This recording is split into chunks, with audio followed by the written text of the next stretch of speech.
हे बघा हे पाणी, ते अख्खा किचन अख्खा भरले इथं बघा.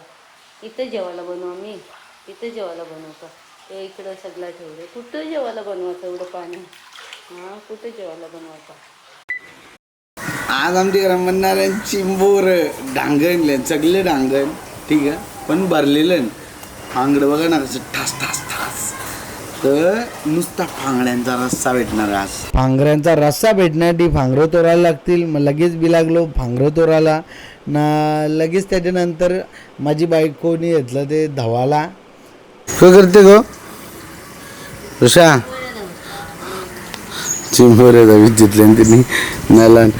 तर ऋषाली त्या चिंबोऱ्या होत्या. आणि आज आम्ही बाहेर का गेला कारण किचनमध्ये धावू येऊ शकत होतो, तोडू शकत होतो, पण आज आम्हाला नेचरचं बरोबर होऊन करायचं. कारण की दरवेळेस आपण चिंबोऱ्या बनवतो त्या किचनमध्येच बनवतो. काही असं मजा नाही वाटत, नवीन लुक नाही भेटत. बाहेर आलो तर नवीन लुक पण भेटते, चांगली गोष्ट म्हणजे.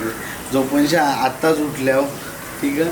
माझ्या बाच्याला कॅमेरा पकडायचं नॉलेज नाही आहे, त्यांनी पकडले आडवा तिडवा असेल, काही मागे पुढे असेल तर थोडा माफ कर, ठीक आहे.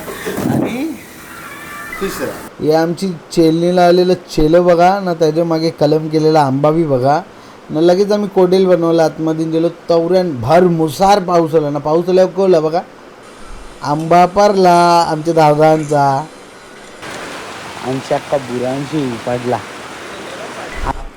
तर आंब्याचं झाड तुटले, लगेच दादावी प्रोसेस चालू केली. पाला बिला तोरला, त्याची फांद्या बिंद्या तोरल्या, मग झाड खाली घेतला. मेहनत चालू आहे सगळ्यांची. गेटाचे सपोर्ट हवं. आता फांद्या घेतल्या, त्याला हलका करून तोडून टाकायचा.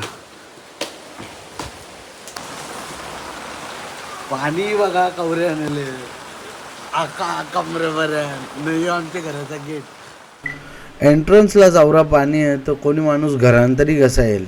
आता पार्ट 1 आहे खपवतो. पार्ट 2मध्ये आपण प्रॉब्लेम प्लस सोल्युशनवर पण थोडासा बोलूयात. मग पार्ट 2 थोडा मोठा असेल.